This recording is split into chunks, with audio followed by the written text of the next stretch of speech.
Hey guys, आपका स्वागत है टारगेट सरकारी नौकरी चैनल पर। मैं हूं इरशाद अली। उत्तर प्रदेश में प्राथमिक शिक्षक भर्ती 2022 की तैयारी में सिलेबस के अकॉर्डिंग जो करंट अफेयर्स यानी राष्ट्रीय और अंतर्राष्ट्रीय घटनाक्रम के आपसे 30 अंक के प्रश्न पूछे जाएंगे, जिसमें आज का टॉपिक हम डिस्कस करेंगे चर्चित स्थल। भारत के सभी राज्यों में जो भी स्थान चर्चा में रहा उस पर प्रश्न पूछ लिया जाता है आपसे। तो हम करंट अफेयर्स को कैटेगरी वाइज डिस्कस करते चल रहे हैं, जिसमें ये आप 5वां भाग देख रहे हैं करंट अफेयर्स का। इसके पहले 4 वीडियो किए हमने, चैनल पर प्लेलिस्ट बनी है, आप उनको देख लीजिए। और इनके जो पीडीएफ्स हैं वो हमारे टेलीग्राम चैनल में अपलोड कर दिए गए हैं, जिसका लिंक डिस्क्रिप्शन में आपको मिल जाएगा। जैसे कि हमने आपसे कहा था कि इस परीक्षा की तैयारी हम यहाँ आपको वीडियो लेक्चर्स के माध्यम से पूरे सिलेबस की कंप्लीट कराएंगे। जो भी वीडियोज़ आपके लिए आते हैं चैनल पर, आप उनको लाइक और शेयर ज़रूर कर दिया करें, ताकि कंटेंट आपको अवेलेबल होता रहेगा। क्योंकि जैसे ही एक बार रिस्पांस कम होता चला गया तो उसी के हिसाब से फिर वो सब्जेक्ट रुक जाएगा। और पढ़ना आपको सभी को है, तो ऐसा मत कीजिए, बस लाइक और शेयर ही करना होगा आपको, इससे ज़्यादा कुछ नहीं करना है। बाकी सारी जिम्मेदारी हमारी है। पहला प्रश्न देखेंगे आज का। दिसंबर 2021 में नागालैंड में 3 नए जिले बनाए गए। इसके बाद इस राज्य में अब जिलों की कुल संख्या कितनी हो जाती है? नागालैंड में पहले जो है 12 जिले हुआ करते थे और 3 नए जिले ऐड होने के बाद में ये 15 हो गए। कौन कौन से हैं? सेमिनियू, न्यूलैंड और चुमुकेदिमा, ये 3 नए जिले ऐड किए गए हैं। तो अब कुल मिलाकर नागालैंड में जिलों की संख्या 15 हो जाती है। ऑप्शन बी करेक्ट आंसर होगा। प्रश्न नंबर 2 देखिए आज का। अक्टूबर 2021 में माउंट हैरियट का नाम बदलकर माउंट मणिपुर कर दिया गया है। माउंट हैरियट कहाँ पर स्थित है? अगर हम माउंट हैरियट की बात करें तो ये अंडमान निकोबार जो आइलैंड है, इस पर एक पर्यटन स्थल है माउंट हैरियट। इसका नाम बदलकर अब चेंज कर दिया गया है, माउंट मणिपुर कर दिया है। इंपॉर्टेंट प्रश्न है दोनों। उत्तर प्रदेश के करंट अफेयर से संबंधित होगा ये। केंद्रीय मंत्री राजीव चंद्रशेखर ने उत्तर प्रदेश के 4 जिलों में आधार सेवा केंद्र का उद्घाटन किया है। इन 4 जिलों में से कौन सा शामिल नहीं है? 3 है इसमें शामिल, और इनमें से कौन सा नहीं है?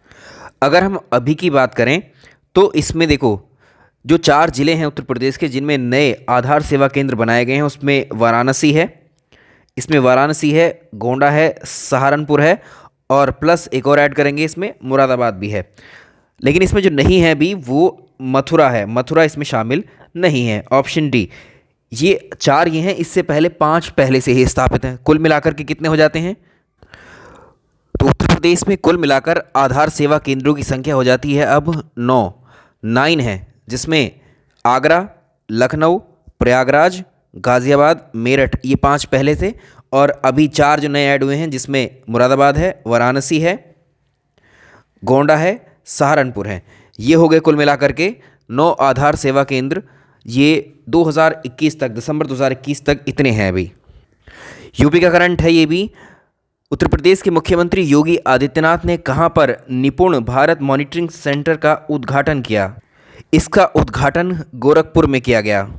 इसका उपयोग जो बेसिक शिक्षा परिषद है इसके द्वारा किया जाएगा। इस टेक्नोलॉजी का इस्तेमाल किया जाएगा। जितने भी प्रदेश के विद्यालय हैं उनको आपस में जोड़ने का काम होगा निपुण भारत मॉनिटरिंग सेंटर के द्वारा। उड़ीसा राज्य का सबसे लंबा पुल किस नदी पर निर्मित किया गया है? इसकी अगर हम बात करें, उड़ीसा राज्य में जो कटक जिला है, कटक जिले के जो गोपीनाथपुरम में इस पुल को बनाया जा रहा है महानदी पर। ठीक है, तो ये 3.4 किलोमीटर इसकी लंबाई है, काफ़ी लेंथ है। तो ये इस हिसाब से उड़ीसा राज्य का ये सबसे लंबा पुल हो जाता है। उत्तराखंड के किस वन्यजीव अभ्यारण्य को इको सेंसिटिव जोन घोषित किया गया है? याद रखेंगे, उत्तराखंड का जो अस्कोट वन्यजीव अभ्यारण्य, अस्कोट वाइल्ड लाइफ सेंचुरी जो पिथौरागढ़ में है, इसको इको सेंसिटिव जोन घोषित किया गया है। ऐसे क्षेत्रों में जो गतिविधियां होती हैं वो जो आपका पर्यावरण संरक्षण अधिनियम 1986 आया था उसके तहत ही रेगुलेशन किया जाता है।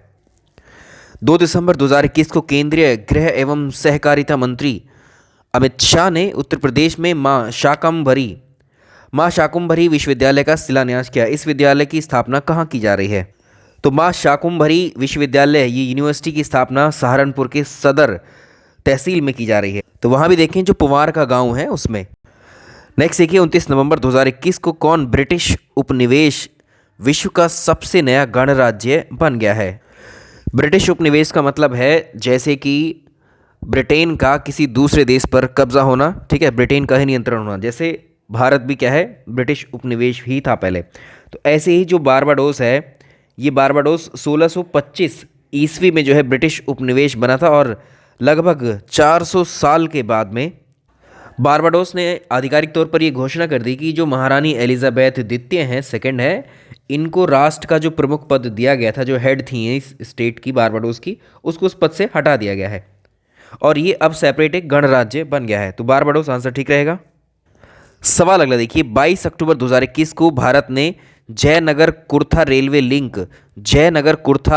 लिंक को औपचारिक रूप से नेपाल सरकार को सौंपा है। जयनगर बिहार के किस जिले में स्थित है? तो ये रेलवे लिंक जो है ये बिहार में है जयनगर, और ये कुर्था कहाँ है? नेपाल में। तो यहाँ एक रेलवे को शुरू किया गया है। तो ये बिहार में कहाँ पर है? ये मधुबनी में है, ऑप्शन सी। प्रश्न नंबर नेक्स्ट, अक्टूबर 2021 में राष्ट्रीय बाघ संरक्षण प्राधिकरण ने वन्य जीव संरक्षण अधिनियम 1972 की किस धारा के तहत छत्तीसगढ़ सरकार के गुरु पिंगला वन्यजीव अभयारण्य के संयुक्त क्षेत्रों को टाइगर रिजर्व घोषित करने के प्रस्ताव को मंजूरी प्रदान की है? और आप जानते हैं, हमने डिस्कस भी किया था पर्यावरण की क्लास में, भारत में 2021 तक जो टाइगर रिजर्व की संख्या थी वो 52 थी। एक टाइगर रिजर्व और ऐड होगा इसमें, अब ये वाला कौन सा है? गुरु पिंगला वन्यजीव अभयारण्य, ठीक है, ये छत्तीसगढ़ में है और छत्तीसगढ़ का ये चौथा टाइगर रिजर्व होगा, ठीक है। तो ये 53वां होगा, 53 टाइगर रिजर्व ये बनेगा, 53। तो ये धारा कौन सी है, किसके अकॉर्डिंग इसको बनाया गया है? ये धारा 3851 के अकॉर्डिंग इसको सेट किया गया है। अगर आप तैयारी कर रहे हैं उत्तर प्रदेश में लेखपाल भर्ती की भी साथ में, तो यूपीपीएससी और यूपीएससी में आप कह सकते हैं कि अपर पीसीएस और लोअर पीसीएस में मेरी क्लासेस अनअकैडमी पर होती हैं। आप मेरी वहाँ क्लासेस को अटेंड कर सकते हैं, स्पेशल सेशन होते हैं। तो अनअकैडमी का जो लिंक है एप्लीकेशन का, डिस्क्रिप्शन में आपको मिल जाएगा, मेरे प्रोफाइल का लिंक भी, सीधे वहाँ पहुँच जाइए, लाइव क्लासेस के नोटिफिकेशंस आपको मिल जाएंगे। तो यूपीपीएससी कैटेगरी में आपके लिए जो है जीएस की एक टेस्ट सीरीज़ चल रही है, ये फ्री टेस्ट सीरीज़ है। अगर आप पीसीएस 2022 की तैयारी कर रहे हैं तो ये फ्री टेस्ट सीरीज़ है, और ये स्कॉलरशिप टेस्ट सीरीज़ है आपके लिए, जो कि हर संडे को होती है सुबह 10 बजे। इस टेस्ट सीरीज़ को अगर आप इस टेस्ट सीरीज़ में अच्छा स्कोर करते हैं, रैंक 1, रैंक 2, 3 और रैंक 4 to 25 लेके आते हैं, तो आपको 100% जो अपर पीसीएस, लोअर पीसीएस, खंड शिक्षा अधिकारी, ये सारे कोर्स आपको अनलॉक हो जाते हैं।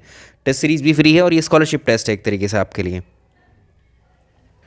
इसके अलावा मेरी लाइव क्लासेस, जो मेरी प्लस क्लासेस हैं, वो जो वीर बैच है एक यूपी पुलिस कांस्टेबल के लिए, उसमें जीएस की मेरी क्लासेस चल रही हैं।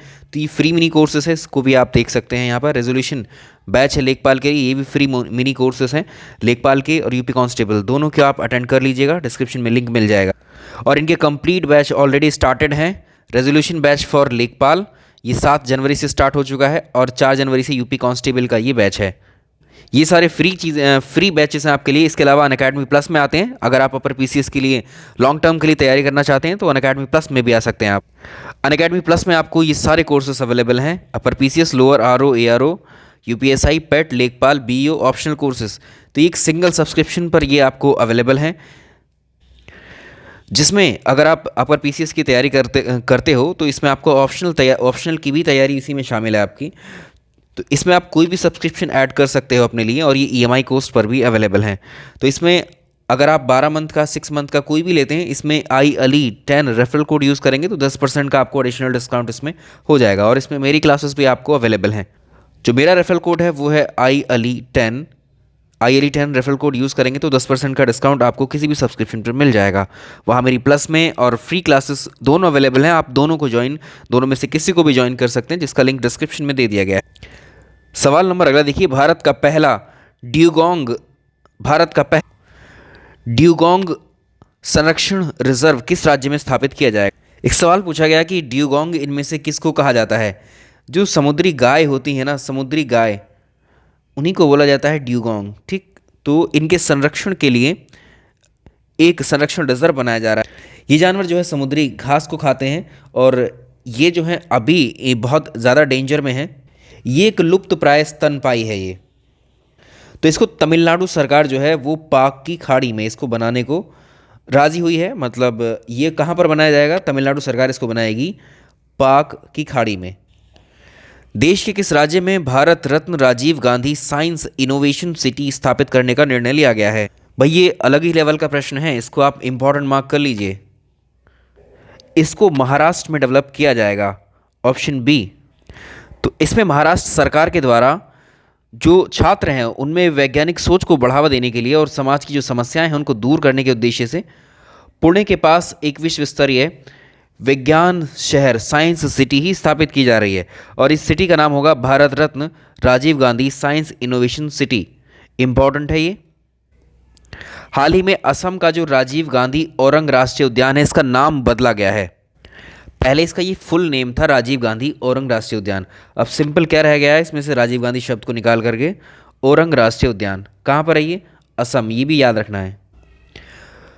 अगस्त 2021 में फोर्ब्स इंडिया द्वारा जारी रिपोर्ट में किस शहर ने प्रति वर्ग मील में सबसे ज़्यादा कैमरे सीसीटीवी कैमरे लगाने में जो है पहला स्थान प्राप्त किया है? अब ये फोर्ब्स इंडिया की है ये सूची, तो इंपॉर्टेंट हो जाता है ये प्रश्न। तो ये कारनामा करके दिखाया है भारत की राजधानी दिल्ली में। ठीक है, सीसीटीवी कैमरे कहाँ लगाए गए सरकारों के द्वारा? जो है जो सार्वजनिक पब्लिक प्लेसेस हैं वहाँ पर। दिल्ली की अगर हम बात करें, दिल्ली के प्रति वर्ग मील में 1826 कैमरे लगे हैं। इसमें दिल्ली ही क्या, चाइना के भी कई शहर हैं उसको पीछे छोड़ दिया है दिल्ली ने। जुलाई 2021 में जो ट्रांसजेंडर्स होते हैं उनको 1% आरक्षण देने वाला भारत का पहला राज्य। इंपॉर्टेंट मार्क कर लीजिए। आप जानते हैं वर्ष 2014 में जो सुप्रीम कोर्ट है, सुप्रीम कोर्ट ने ट्रांसजेंडर जो समुदाय है, कम्युनिटी है, इसको थर्ड जेंडर के रूप में मान्यता दी थी।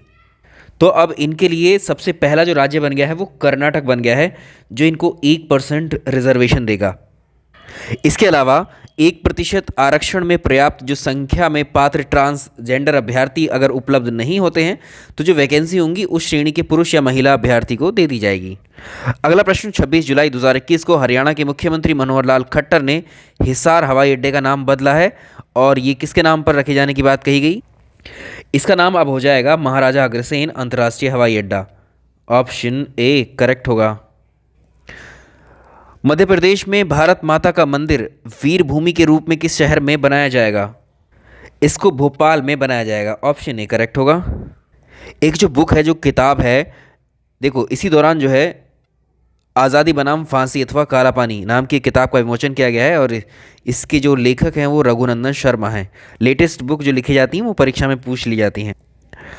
हाल ही में पुरातत्वविदों के द्वारा प्रागैतिहासिक स्थल मंगरबानी पहाड़ी में गुफा चित्रों की खोज हुई है। मंगरबानी पहाड़ी हरियाणा के किस जिले में है? ऐसा माना जा रहा है कि ये जो गुफा में चित्र पाए गए हैं ये लगभग 1 लाख साल पुराने हैं। तो हरियाणा का जो फरीदाबाद जिला है इसी में ही है मंगरबानी पहाड़ी, यहीं पर पाए गए हैं इस तरह के चित्र। 20 जुलाई 2021 को यूनेस्को ने हड़प्पा कालीन स्थल, जिसका नाम धौलावीरा है, हमने पढ़ा था इंडस वैली सिविलाइजेशन में, उसको विश्व धरोहर स्थल की सूची में शामिल किया गया है। इसके संबंध में कुछ विकल्प दिए गए हैं, तथ्य दिए गए हैं, कौन सा सही नहीं है आपको चुनना है। ये प्रश्न पूछा जाता है कि भारत में कुल कितने विश्व धरोहर स्थल हैं, वर्ल्ड हेरिटेज साइट्स कितनी हैं? 40। ठीक है, भारत में 40 वर्ल्ड हेरिटेज साइट हैं, जिसमें 40वीं क्या है? धौलावीरा है। ठीक है, तो ये बात सही है। धौलावीरा राजस्थान में स्थित है। इसको देखो, अगर हम आउट ऑफ 14 देखें तो इसमें 32 जो हैं सांस्कृतिक हैं और 7 प्राकृतिक हैं और 1 जो है मिश्र संपत्ति की धरोहर स्थल हैं। हम बात करें किसकी? ये साइट राजस्थान में नहीं है, गुजरात में स्थित है। ये साइट राजस्थान में नहीं है, ये गुजरात में स्थित है। तो आपको सही नहीं वाला ही चुनना है। अगला इंपॉर्टेंट प्रश्न, 2021 में किस देश में विश्व का सबसे बड़ा तैरता हुआ सोलर फार्म स्थापित करने के लिए समझौता हुआ है? जो टेलीग्राम चैनल है, जिनको नहीं मिल रहा है वो टेलीग्राम चैनल पर ये लोगो आपको नज़र आ रहा है बैकग्राउंड में, ठीक, यही लोगो होगा उस टेलीग्राम चैनल पर, टारगेट सरकारी नौकरी के नाम से, उसी को ज्वाइन कर लीजिएगा। वहाँ अपने वीडियोस के लिंक्स आपको मिल जाएंगे, पीडीएफ्स वहाँ मिल जाएंगे आपको, फाइल्स में जाकर चेक कीजिए। तैयारी को अभी थोड़ा सा तेज़ करेंगे, अभी धीरे धीरे चल रही है। तो जिस विषय की भी क्लासेस आपके लिए आए उनको आप देखिएगा ज़रूर, क्योंकि वो सब आपके सिलेबस में ही शामिल है। 2.2 गीगावाट कैपेसिटी का ये सोलर फार्म स्थापित किया जाएगा इंडोनेशिया में। तैरते हुए सोलर फार्म का मतलब होता है जो समंदर है, ठीक है, जो महासागर है, समंदर है, समंदर के ऊपर जो है उन सोलर प्लेट्स को बिछाया जाएगा, ठीक है, और वहीं से इलेक्ट्रिसिटी का प्रोडक्शन होगा। अगर हमसे पूछे ये तो विश्व का हो जाएगा इंडोनेशिया में। भारत का कहाँ पर है? भारत का सबसे बड़ा तैरता हुआ सोलर फार्म कहाँ पर है? ये एमपी के खंडवा में है। निर्माणाधीन है, अंडर कंस्ट्रक्शन है ये, और इसका निर्माण जो नर्मदा नदी है उसके ओंकारेश्वर बांध पर किया जा रहा है। ठीक है, ये प्रश्न मैंने आपको पहले भी पढ़ाया था। ठीक है, तो दोनों कंपैरिजन हो गया, आपको भारत का भी पता चल गया है और विश्व का भी पता चल गया है। तो ये कुछ इंपॉर्टेंट बेहतरीन प्रश्न थे जो चर्चित स्थल प्लेसेस के बारे में थे। इनमें से प्रश्न आपको ज़रूर मिलेगा परीक्षा में। इसके अलावा आज हम ज्योग्राफी का वो क्लास डिस्कस करते हैं। ठीक है, उसके अलावा आधुनिक भारत, देखो किसी पे भी क्लास आ सकती है आपकी, ऐसा नहीं है। और जो मोस्ट स्कोरिंग जो सब्जेक्ट्स हमने आपसे गए थे, एक तो करंट अफेयर्स की चल रही है, एक हिंदी हमने आपको बताया था, ठीक है, और एक सीडीपी। तीनों ही क्लास बड़े इत्मीनान से मैं आपको करवाऊंगा। ठीक है, एक एक टॉपिक मैं करवाऊंगा, जीवन कौशल भी मैं आपको पढ़ाऊंगा। ठीक है, शिक्षण कौशल, जीवन कौशल, सीडीपी, चिंता मत करिए बिल्कुल। आपकी जो परीक्षा होगी ना, उस परीक्षा में यहाँ से तैयार करके आप सब जाएंगे। चलिए, इस वीडियो में इतना ही। पसंद आया तो लाइक और शेयर कीजिएगा। Thank you.